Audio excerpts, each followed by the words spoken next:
Will be. Go ahead. I read through the stuff. So. Okay. Are we good? We're good. Good. Okay. Well, let's go ahead and call the meeting to order. I'd like to note that we have all three members of the executive committee, Councilmember Isabel Piedmont Smith, Commissioner Penny Givens, and myself, Jeff McKim, present in the room. We will then go ahead and consider the executive committee meeting minutes for September 4th, 2024. Let's see, are there any corrections that haven't already been submitted? I know there's been some conversation back and forth about meeting minutes. Did you see my corrections in the Dropbox? The board minutes. You said you couldn't edit the executive committee meeting minutes in Dropbox, so you downloaded them and sent me. Right. Okay. That's the one I had to reverse. All right, good. All right, anybody want to make a motion for the approval of the minutes? I move approval of the September 4th, 2024 Executive Committee meeting minutes. Motion and a second. Okay, any other comments? Seeing none, all in favor of approval, say aye. Aye. Aye. Opposed? Motion passes. Review board of directors meeting minutes from September 12th. I know there was also conversation about that. So this Jeff, is just a review. You were there. Yes, okay, thank you. And you adjourned the meeting at the end. I did. I had him call it to order. I didn't get him adjourned. I appreciate you correcting the record. Thank you. All right, well, this one's just a review, so no vote necessary. Any other? All right, let's move on to the State Board of Accounts audit update. I think Ms. Martin had an update on this. If she can. Kathy, do you want to show yourself, unmute yourself? Yes, she couldn't unmute. I thought I got that fixed.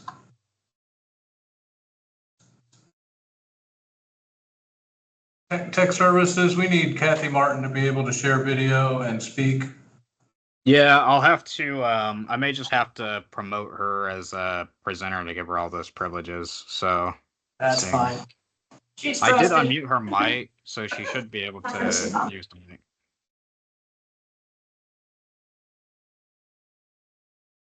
Kathy, do you hear us at all?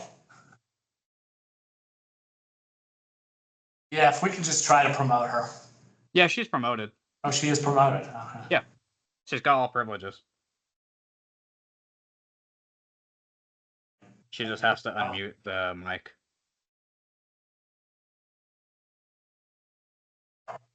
She still can't unmute.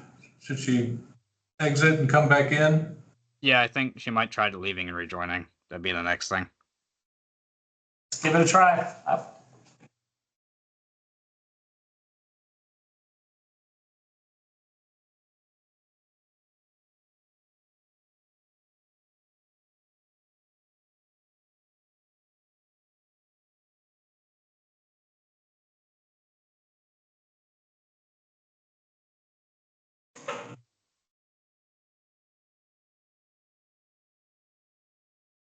Oh, hang on.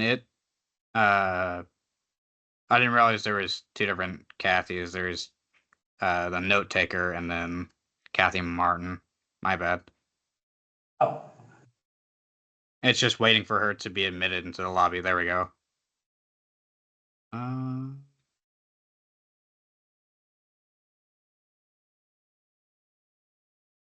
There we go.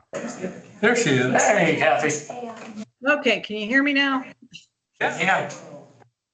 Okay.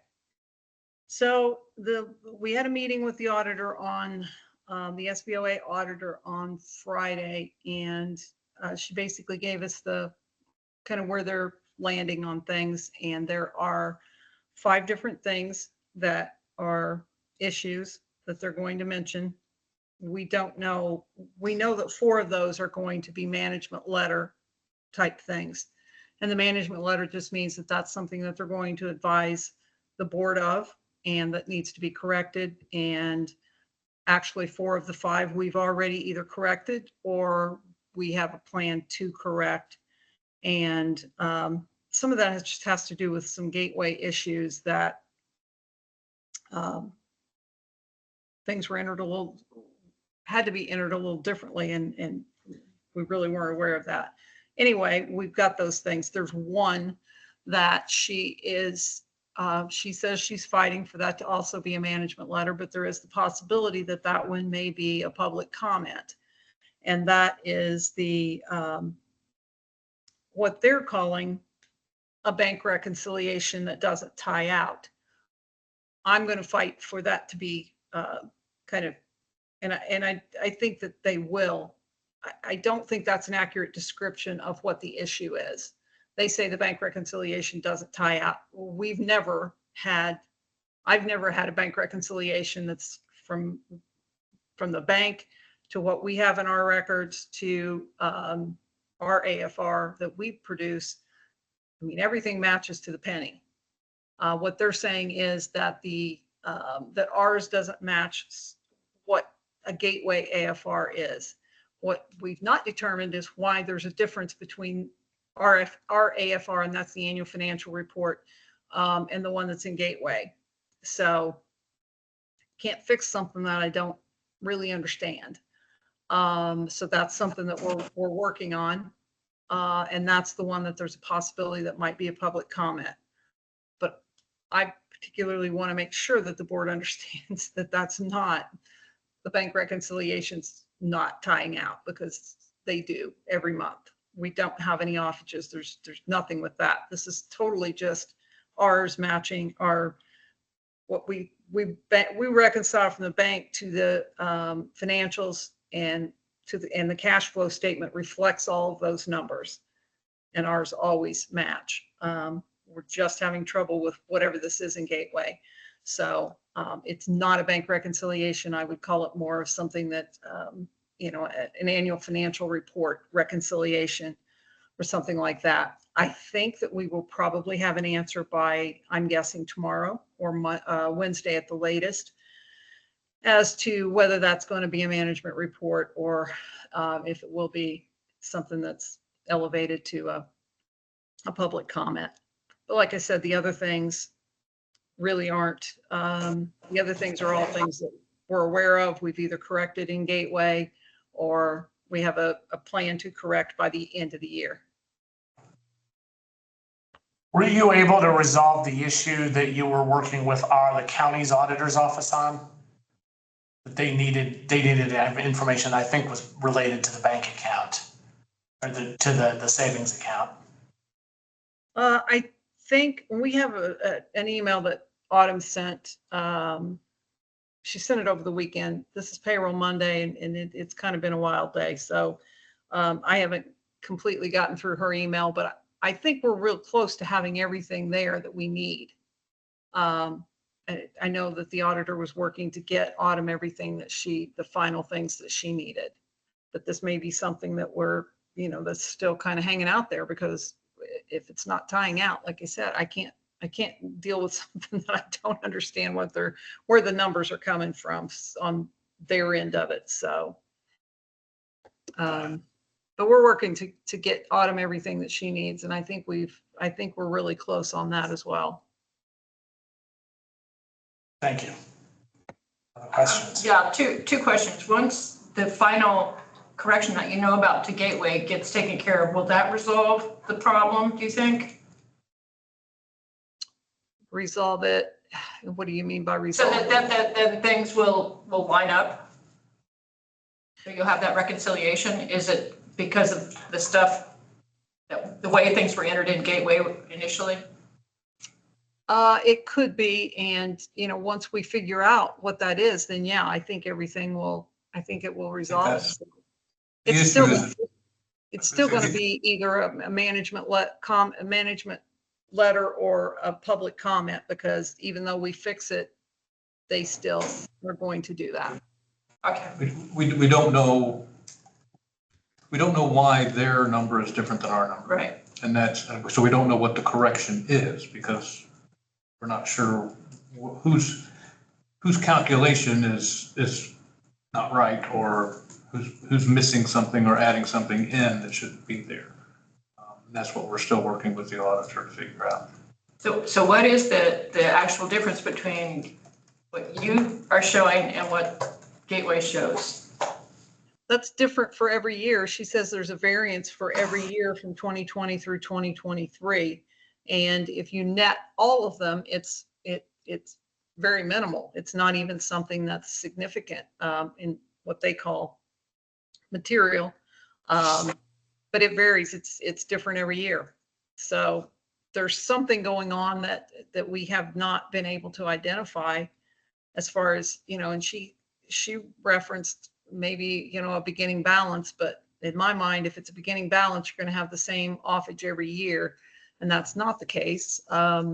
So it's not a huge amount of money. Like I said, if you net all of them, I think it's less than $1,000, but one of them, it's like $100 here, and then it goes to $400, and then it goes back to $200, and then there was one that was like $2,000, but that was over the 4-year span of the audit. And if you net those together, because some of them go one way and some of them go the other way, if you net them, I thought she said that it was like $900. So, which is very much not material in their eyes, but not that we don't want to fix it. I don't like things being off, but I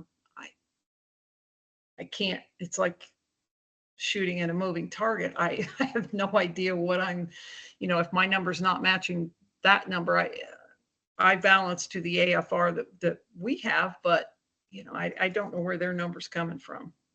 Not been able to identify that. Could there be an error in Gateway? Well, she did mention, she said, she has mentioned more than once that there are macros that have caused issues in Gateway. And that's one of the possibilities that's in my mind. The only other possibility in my mind is that it has something to do with the payroll liabilities, because those are something that we factor into our cash flow statement every month. But I talked to her about that. She didn't feel like that was the issue. There's not a lot of possibilities. So I do think that and she's mentioned that more than once, Tom can attest to that, that there are some macro issues in Gateway. So I don't know, but hopefully we will be able to get that figured out. It bothers me a little bit, I guess, that, we're even a management letter on that for something that we can't identify. Yeah. So, but I'm really been trying to figure out what's going on, and I'm hoping. She was waiting. This is her first solo audit to lead. So she's relying on and having to go back to a couple people, and one of them was out of town over the weekend. So she was hoping to get them this information. And I'm hoping maybe when she goes through it with them this final time, that maybe they will come up with something that, we can identify what that problem is. And we certainly can get it fixed, whatever it is, if we can figure out how to do that. And when she talks to them, that's when they were going to make the determination on the items as to whether they would be management letters or public comments. So what is a management letter and what is a public comment? Management letter is just where they have to report it to governance. So that would be to the board. They have to make the board aware of what's going on. They have to say, hey, look, you're in charge, and these are the errors that have happened.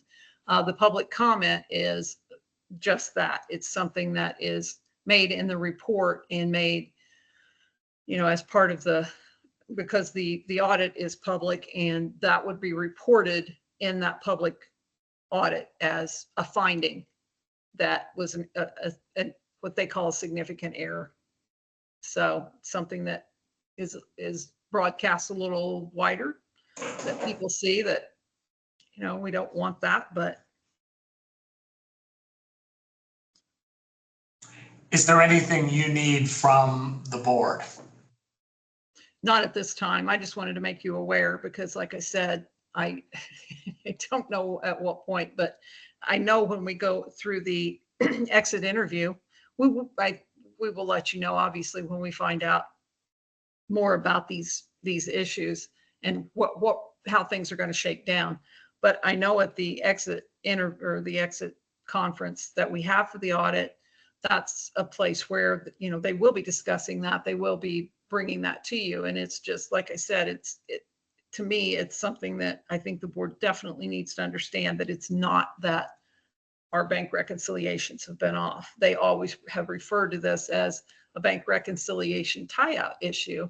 And that's really a little misleading, and something that I will, ask them just to revise that a little bit as far as the way it's presented, because I don't think that's accurate as to what's going on. And, if it's an error, it's an error, and we'll fix it. We'll figure out what's going on. But I don't want it to look like our bank reconciliations have been off and that there are issues with bank accounts, because there are not. So, yeah. But no, as far as anything right now, I don't think so. It's just something that we wanted you to be aware of. And all the board members will be invited to the exit conference. Yes. And if it doesn't happen until after I'm gone, I would appreciate the opportunity to come back, because I would like to be a part of that. It's something that's, I want closure on this. And there are some things like this that I would like to make sure that I feel like they're presented as accurately as possible. So she felt like there's a good chance that it might happen before I left. But if it doesn't, I'm happy to come back, but I would appreciate it. It's, if the board doesn't have an issue with it, that I could come back and be a part of that exit conference. She is the fiscal officer responsible for periods of time covered by the audit. Nice. And we should, like I said, I hope here in the next couple of days, we'll get contacted to schedule that exit conference. Yeah, and we've I've already vetted with legal concerning the entrance conference, that if a majority of the board is there, that is okay, and does not necessarily mean it has to be advertised as a public meeting. Because it is not a public meeting. It's definitely not a public meeting. All right. Any other comments or questions on the SBOA audit?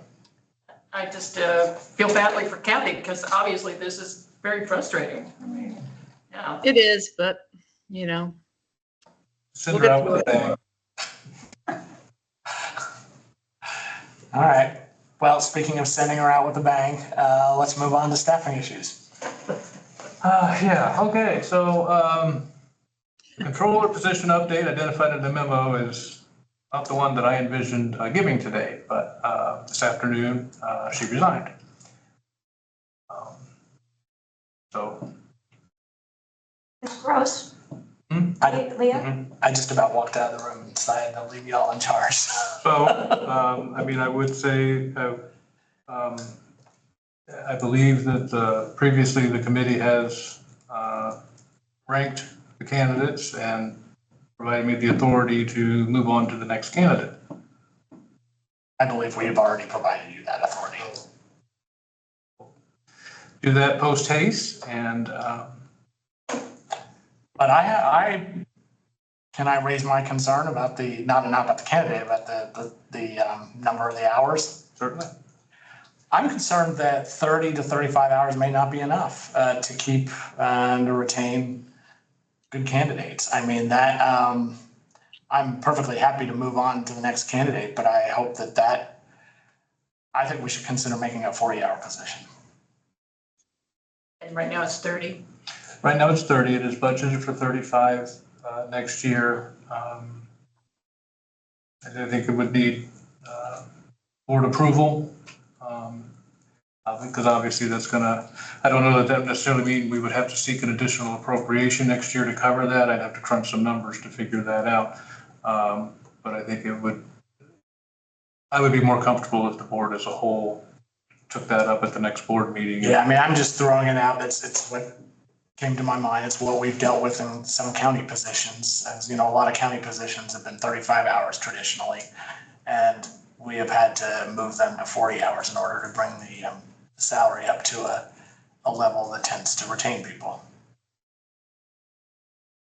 So are you recommending the 35 or recommending 40? Because it's already. Well, it sounds like we're already at 35, and so we have a little time to think about it. But I'm saying we should at least consider moving it to 40 next year. Unless you want to bring this candidate in at 40 hours, then in order to do that for the remainder of this year, the board would need to. I mean, at the very Take some least, action. should we not make it 35 for the rest of this year? Yes. I mean, Kathy, do you have any input? I do. I think it could be done in 35 hours without any real problem once the person was trained. I think, and I don't think it's an issue if we do 35 hours in, the board saying, or that we absorb, like, if there needed to be 40 hours at times. I would much rather see the hourly rate. And I know that this would take more, but I would rather see the hourly rate increased and requirement increased. I think that one of the problems has just been that we haven't gotten the type of candidates that really have the experience that that you need for this position. That's just my honest opinion. So what would you recommend the rate be increased to? I would say $35 an hour. I honestly think that the job can be done in 30 to 35 hours once that person is trained. I didn't have any real problems doing it in 30 hours. I mean, there's times when I've gone over, but I just feel like we're not attracting and this is, if the person that we're talking about issuing this to, if that doesn't pan out, I think if we're looking again, I think that raising it to 35 hours, or to $35 an hour, with full benefits available is lucrative. Because there are a lot of people that, it's 3/4 time. I mean, I think at 30 hours, yeah, you're getting some people that are like, I don't know if I can cut my hours back that much. But if you get the rate up to $35 an hour and you do it at 35 hours a week, I think you have a better pool of candidates that you can pull from that have a little more experience and background. And maybe even if we have to re-advertise this position, advertise it with a few more things, with the experience or the education. I don't think you have to have a CPA to do this job, but I think you do need to have a pretty solid accounting background. And I think that's where we've had some issues. So just being honest. How much is it paid now? 28, 28, but it will go up. and it's 28.56 or something like that. It's 28.19 right now. Next year with the 7% increase, it goes to like 30.19. well, I would like to at least start by raising the hours to 35 for the rest of the year. That I would propose to the board that we immediately start at 35 hours. I would like to take Kathy's recommendation into account with regard to the salary as well. I think that does make a big difference. Do a what in regards with the salary? Take Kathy's recommendation about what the salary should be bumped to. Take that to the board also. But I think that recommendation was if we have to advertise a new search. Well, I mean, part of it is, attracting, the first battle is attracting the right candidates. The second battle is retaining them. Yes. And so, I think if we're going to acknowledge that the wage is at the low end of the scale or below scale, regardless of what happens with the next candidate on the table, if they pan out and we want to keep them, it's something we have to consider. Right, so you Well, have time, I think you consider it after the person has been here for a few months and they're doing well, that's when you consider the raise. that's what I'm thinking, the 35 hours a Yeah. week is something that can be done immediately. And it's also, like I said, something that we've done in the county numerous times. We move people up to, well, from 35 to 40, but we'd move. But that's because moved it from 40 down to 35 in a budget crunch. Well, yeah, but that was like 30 years ago. None of us were there when that happened, but. So what would we have to do to increase the standard hours to 35? I don't think we have to do anything because it was advertised at 30 to 35, right, Tom?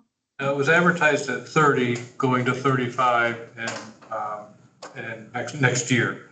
No, okay. Sorry. Where I'm hung up on it is that, and I would need to go back and see what actual action was taken by the board. It was at one time a 40-hour-a-week job. And then the decision was made 5, 6, 7 years ago to drop it down to 30 hours. And was that just a budgeting maneuver, in which case we don't need necessarily any action from the board other than, any budget amendments that would need to be done. I believe I was on the board at the time and I don't think it was a budgeting maneuver. I think it doesn't take that long to maneuver. Well, yeah. But I mean, So you have an official salary. if the board took formal action to reduce the position from a 40-hour position to a 30-hour position, then it would probably take formal action to increase it from 30 hours. I mean, in the county, that would be in the salary ordinance, but I know your salary ordinance doesn't have the same. Our salary just lists an hourly wage, and during the budget process, the board was advised that the personnel services included this position at 35 hours a week, and that was approved for next year. I mean, I can check with legal counsel. We can certainly, if your wish is to have the board consider it, we can plan for it to be on the agenda at the next meeting. I will vet with legal the proper process to make this happen, or to present it to the board to make it happen. I would like to move forward on that. Yes, definitely. Yeah, I would like to move forward on the 35 hours per week. Yeah, that's what I'm talking. So We can look at wage for the future. salary later. wage stays the same, but we want to go 35 hours a week the rest of As it. soon as possible. Yeah, And like you said, this has already been budgeted for 2025. Right. and it doesn't mean that you can't reach out to the next candidate and just say it's 30 now, but it may increase to 35. Well, and I think that. Right, are we empowered to move on to the next candidate? Yes. Yeah, we took that vote last time. And that's, I think when, in the interview process with all the candidates that we interviewed, that was discussed, 30 hours now, budget for 35 next year. Okay, so, But to reach out to somebody that's already interviewed and be able to say, the board is going to take up going to 35 for the rest of the year. right, I'm just saying you don't have to wait for the board meeting to reach out, right? Yeah, hopefully. Yeah, I hope he's gonna reach out. Momentarily. In approximately half an hour. Yeah, we'll make that happen as quickly as we can, so. Okay. All right, we have a couple of other staffing things, not necessarily decision today, but just wanted to make the board or make the committee aware. I guess we can kind of gauge your initial response. So some staff members have proposed some reorganization that will change the position of what is now our compliance, household hazardous waste, and recycling assistant position, and would basically take the compliance duties away from that position and make that person more responsible facility oriented for the recycling centers and the household hazardous waste facility. Still kind of toying with a job title, but facilities coordinator is the type of thing that we're envisioning as a title. Being responsible for, maintenance of facilities, make sure they have their supplies, make sure equipment's being maintained as it needs to.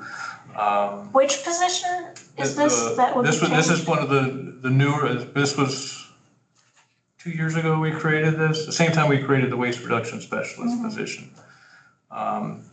But the flip side of that is then creating a new position that would be specific to the compliance department. And I, to that end, I guess, and just some justification, the compliance department for the past year and a half has routinely, on a monthly basis, been running with roughly 60 open cases at any given time. It's a heavy load.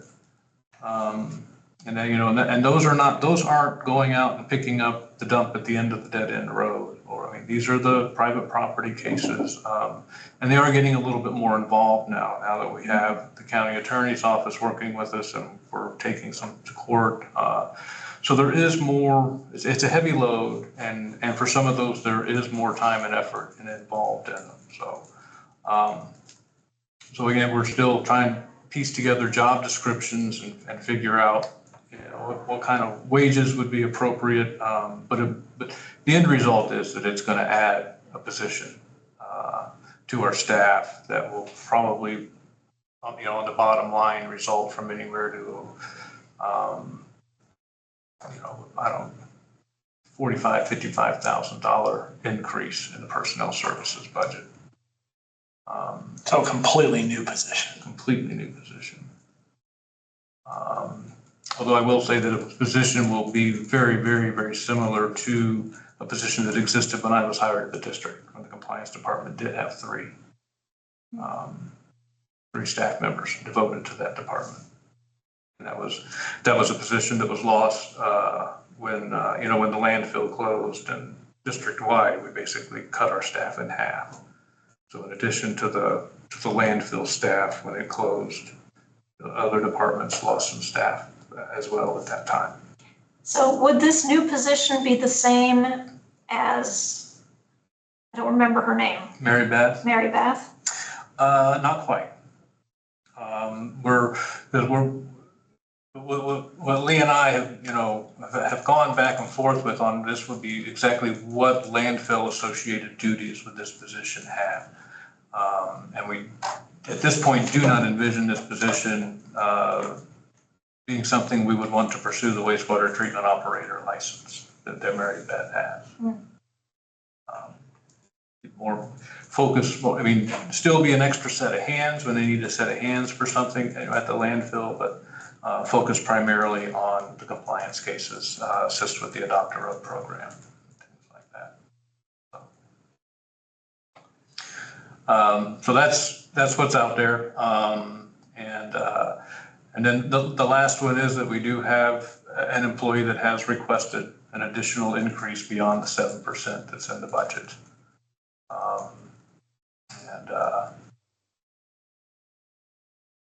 I'm not real sure. I'm not sure how to discuss that, because it's wages we can discuss publicly, performance we cannot. And that this is not necessarily a performance related request. It's more about something that we have done in the past, where we've drawn comparisons to comparable positions at the city and the county.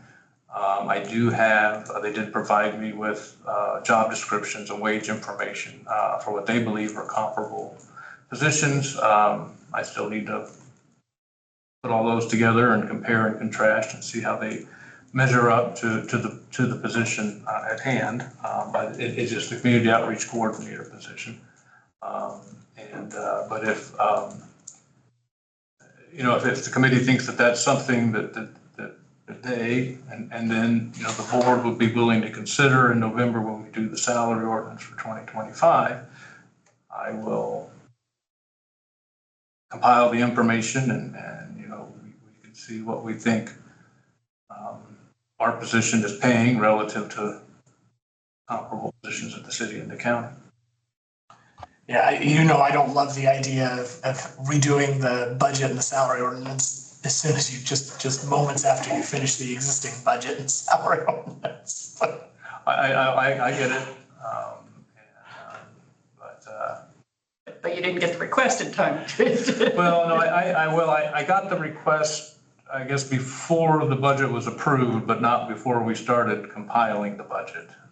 And we were far enough into the process, and with the two trucks, GBN trucks, and the deficit that created, I just did not want to start over again and build the budget again from scratch. What does the community outreach coordinator do? The community outreach coordinator is the person that spends at this time of year, bulk of the time is in the school systems and as other community events like the Pete Farm Festival that just happened this past weekend. Okay. I know that Bug Fest is another one that she routinely attends. Also, Wasn't that position formerly called education specialist or something? yeah. And also maintains our social media and does our television and radio advertising.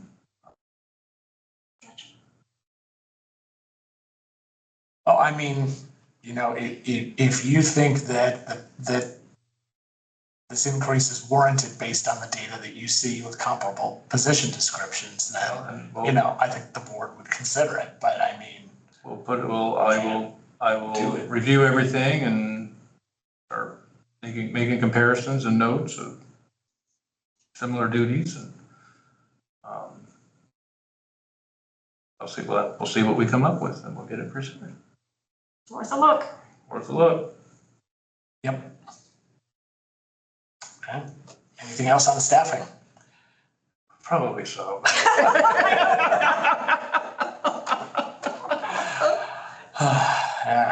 All right, well, let's move to the Back to Earth program update. We have Mr. Winia on Teams to cover that one. So tech services, Joseph Winia will need to share video and speak, please.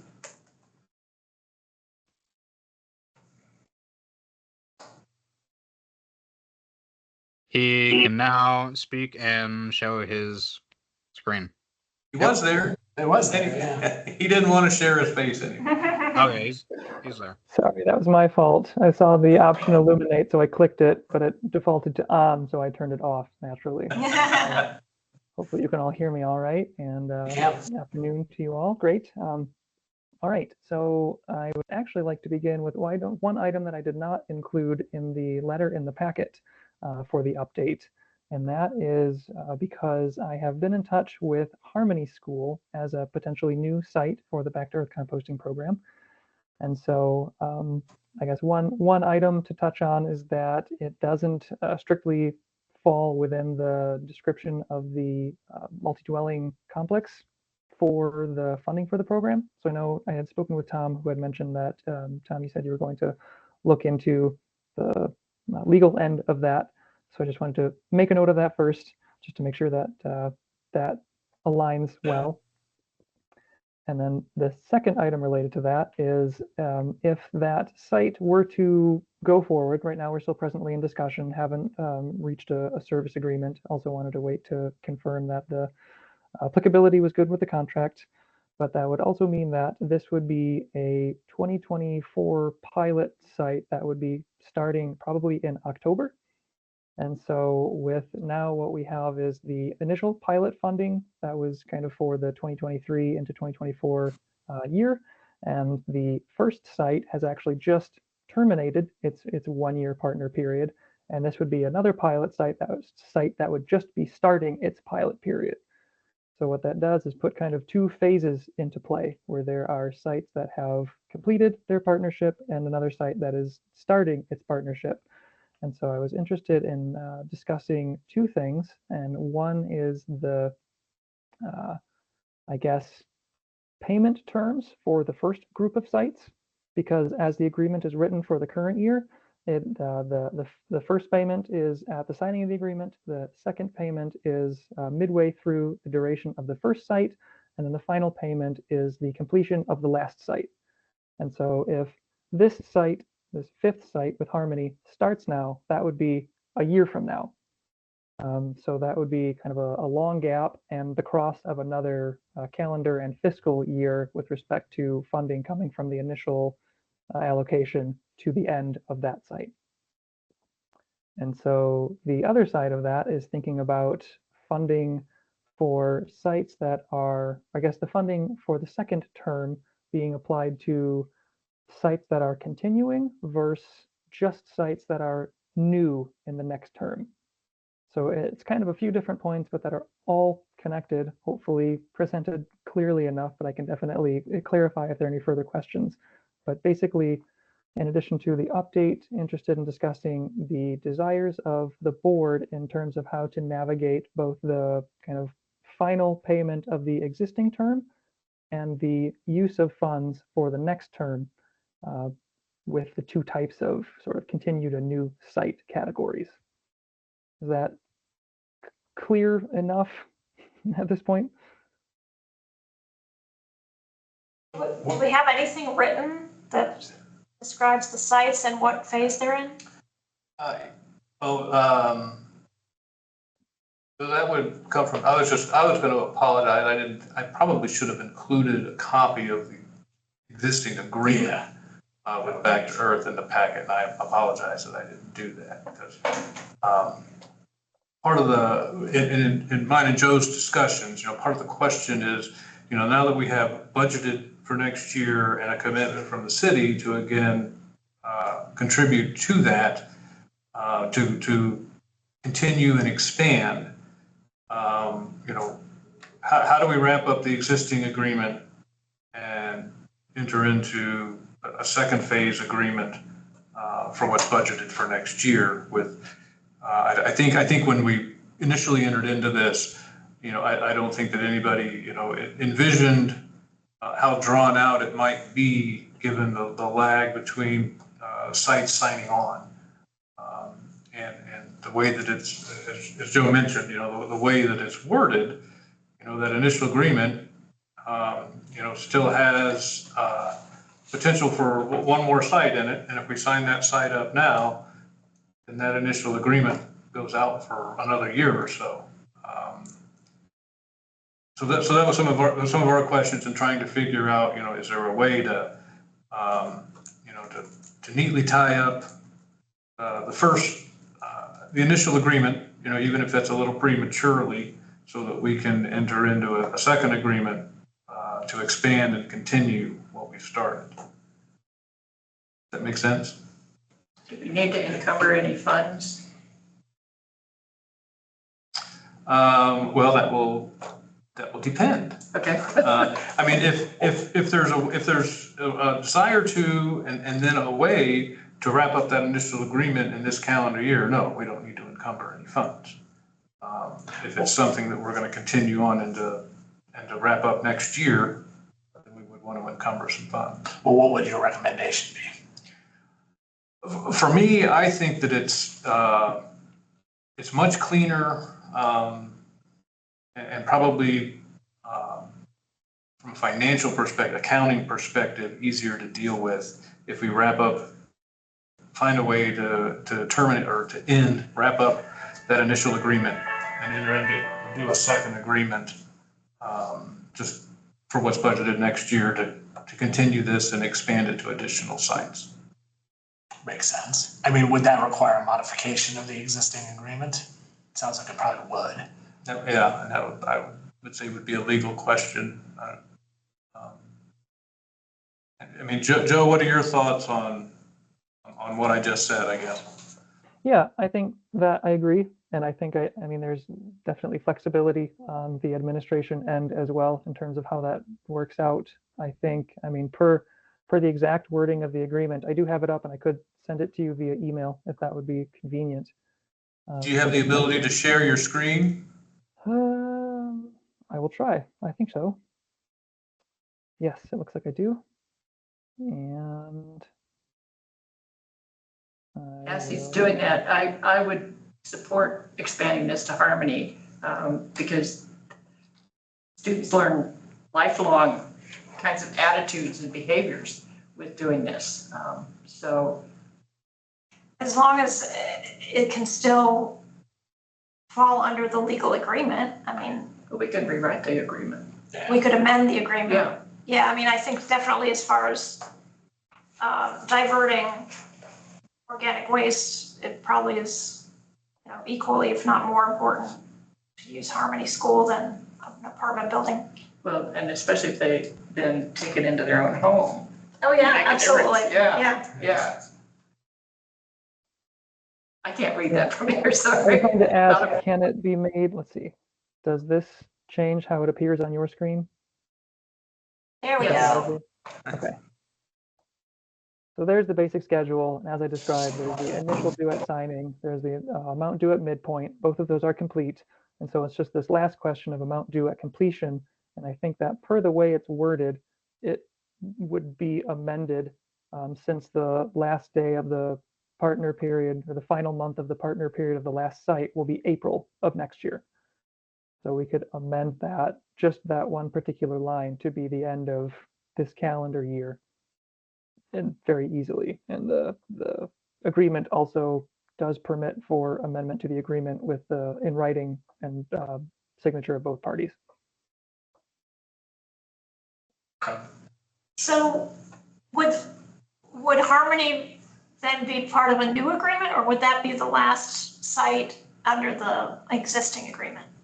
That would, assuming that they move forward, that would probably depend on when they sign on and get started relative to when we exercise, execute all the stuff we're talking about right here.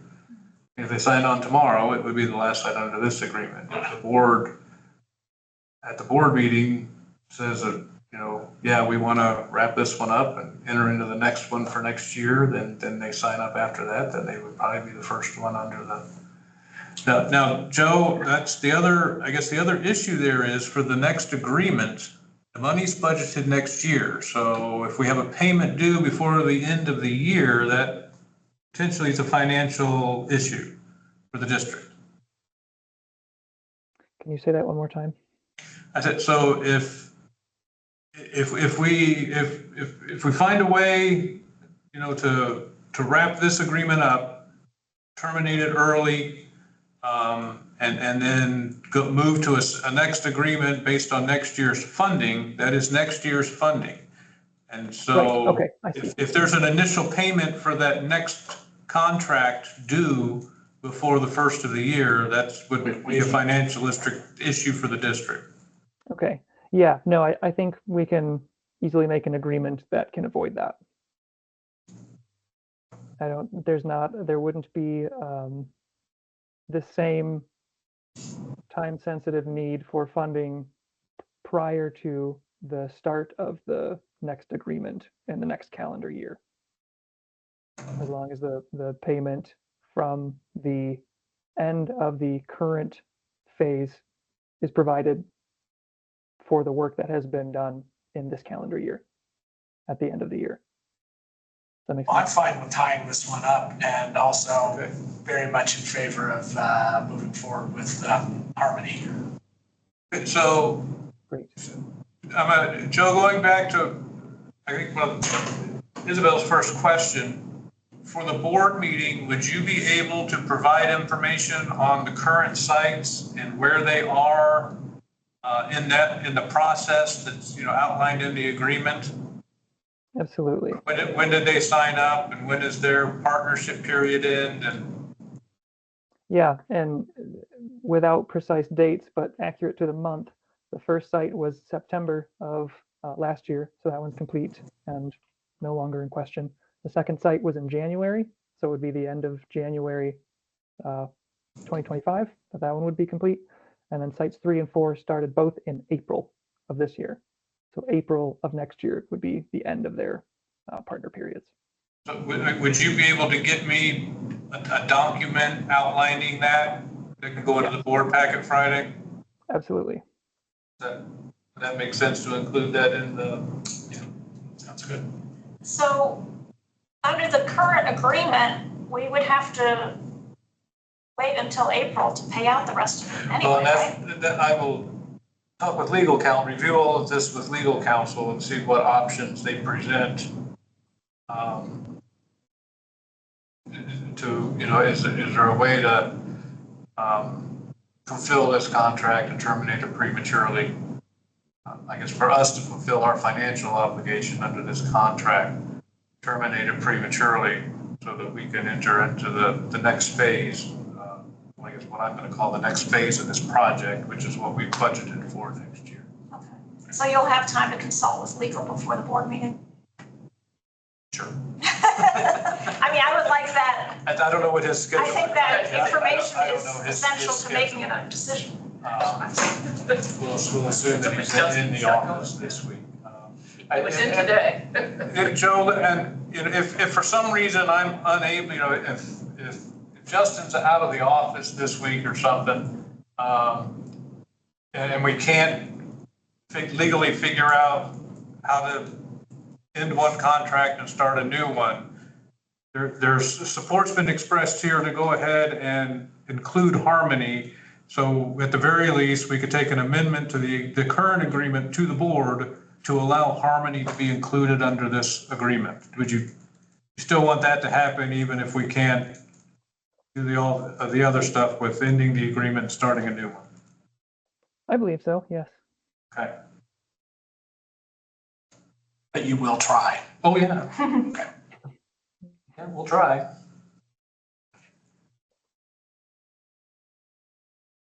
All right. Thanks, Joe, for the Thank update. Absolutely. Thank you all for the discussion. I appreciate it. And for the support. All right. Okay, other items deemed necessary. I have two. Okay.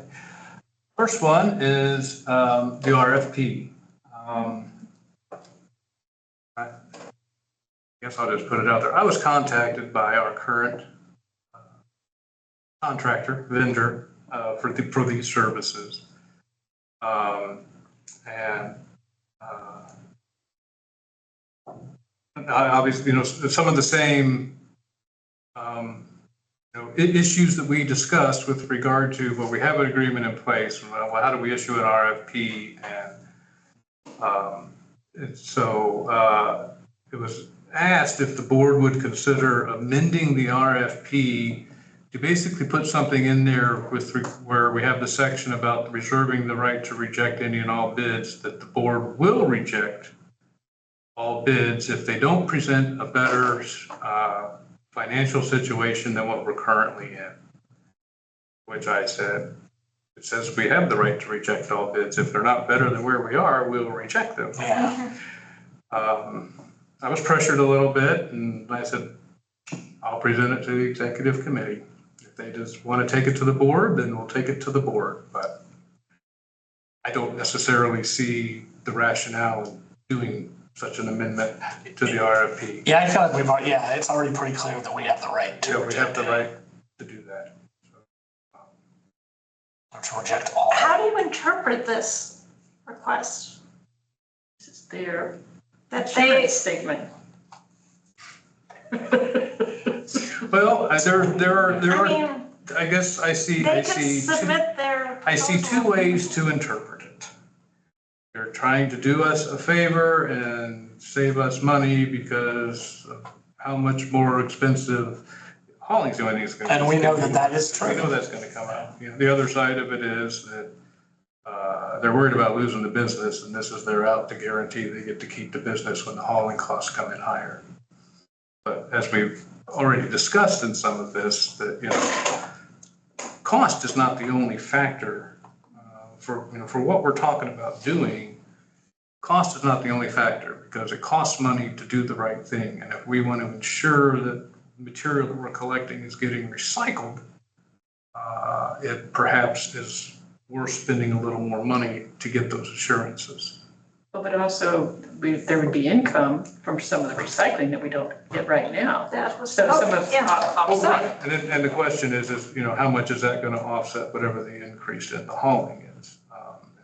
No way to know that, and it probably how much it offsets it this month will be different than next month, because that's how volatile the markets are. Right. But, but again, you have I take the stance that if you're paying me for the material versus me paying you to take it off my hands, I'm much more assured that it's actually getting recycled. Right. Yeah. And that's our mission's not to make money or save money. Our mission is to get the stuff recycled. Well, still being prudent about money, but yeah, yeah. Yeah, I guess I don't understand why we would want to make that addition. I feel like we already have We already have that we've authority. already expressed in the RFP. It's in the RFP, yeah, I agree, that the RFP says we reserve the right to reject any and all bids, so. Yeah, so just point to that. Strange reaction on their part. Or at least I wasn't expecting that. They're hedging their bets. So there's no desire to take that to the board to offer an amendment to the RFP? I don't No. yeah, I don't see why it's necessary. I agree. And then the other one was, we're having an issue with our used oil.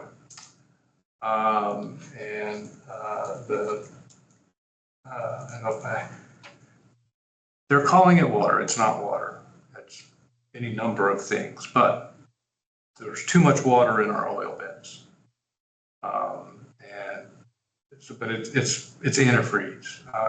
It's other types of, auto fluids that are a little less petroleum, it could be any number of things, but at any rate, it's to the point that it's not a recyclable material for them. It's a waste material for them, and we're gonna pay big, about $7.50 a tank.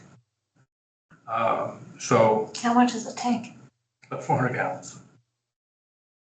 So it's like we're gonna pay $1.40 a gallon plus $250 or so transportation costs.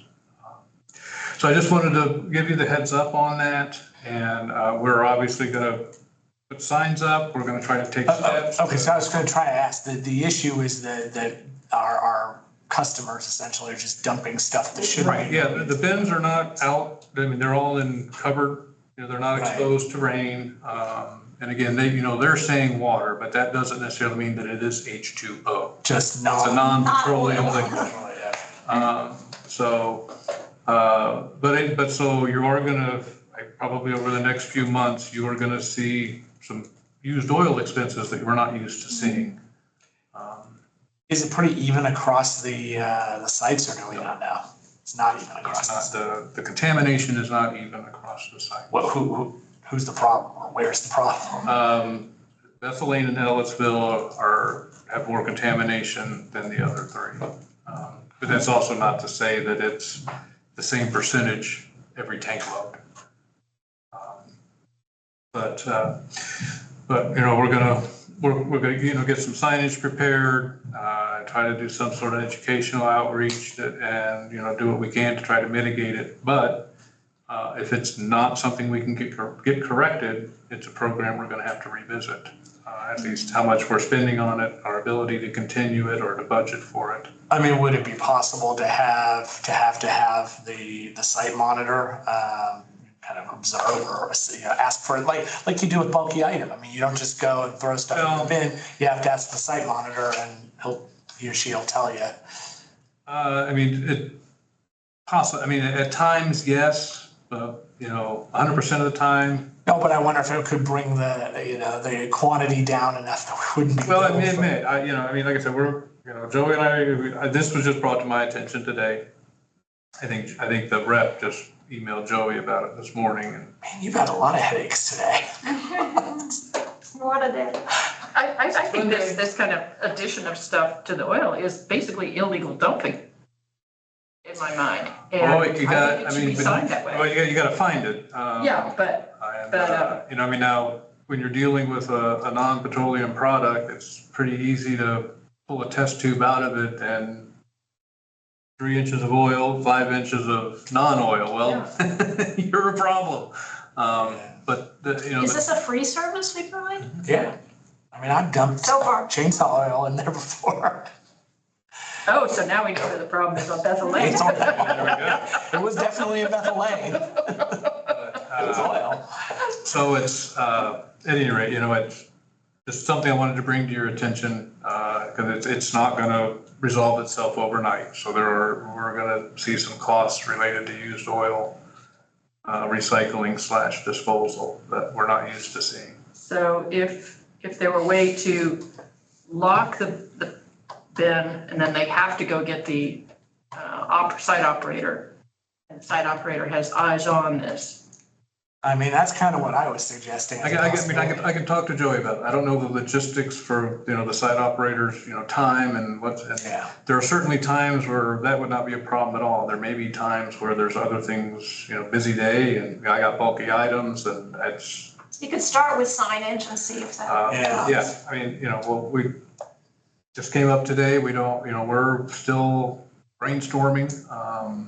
I like Penny's idea of illegal dumping, Well, that's, I mean, we can. Anything but oil going in here is considered We can, illegal dumping. consider something like, signage is obviously, it's an obvious first step. Right, And yeah. the content of those signs, we'll see what we come up with. Constitutes illegal dumping is certainly an option to put into the sign. But we'll keep at it. I mean, obviously, I'm not suggesting that we just throw our hands up and stop doing it. That's not, the goal is to find a way to manage it so that the vendor will still accept it as a recyclable product. Right. And that's what we'll work toward. Yeah, we don't want people dumping stuff into streams and other places. I mean, there is a real exactly. environmental cost to doing away with the program, I Yeah. think. Interesting. All right. I would like to, and this is just to kind of follow up on conversations we've had before. I think that the district, I'm not suggesting a new service, but I think we need to get our heads around the situation with lithium ion batteries. And then that's gonna be an issue that's only gonna get bigger. Particularly for e-bikes and power tools and that sort of thing as these larger lithium ion batteries become more prevalent. I kind of feel like, I don't know whether that's a committee or if it's something the staff spends some serious effort into researching. Well, Joey has been doing some research on that. I will ask him to give a specific update to that at the board meeting. Okay. Unfortunately, what I know that he's uncovered thus far is that for us to take them and store them for any amount of time is going to be a substantial cost to us and what the fire marshal will consider adequate storage facility. Right. No, I mean, Can't take them on a plane. this is a long-term issue. I know, we're not going to solve this overnight, but it's only going to get bigger. And it's not necessarily about us finding a way to take them. It's about Right. finding a way to properly deal with them. Yeah, exactly. I would see our role more as connector and technical expert on Yeah.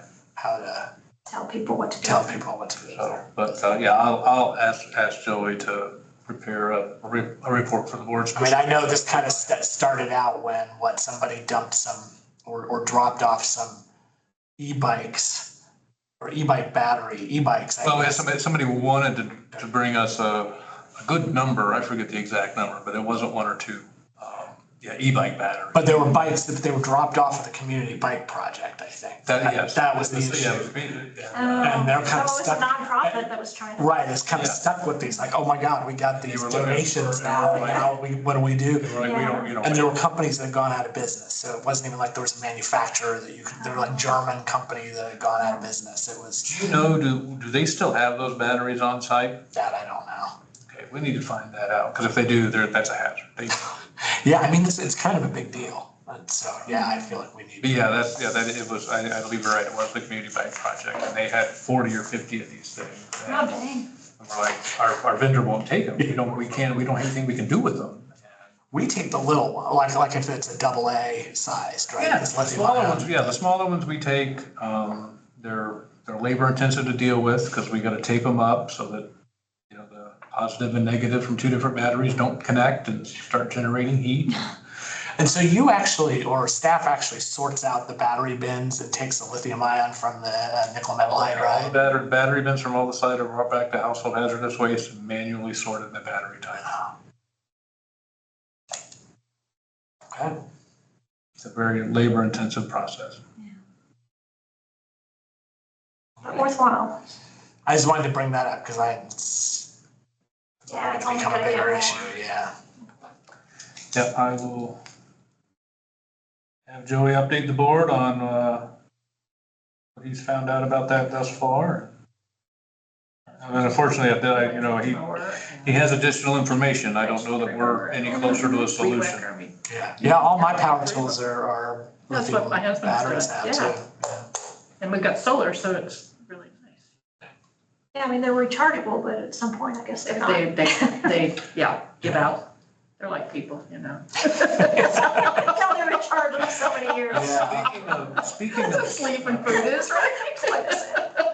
Speaking of solar, that brings one other item, Panels. Electronics Recyclers International, who's our e-waste vendor, is pursuing a grant from IDEM for solar panel recycling.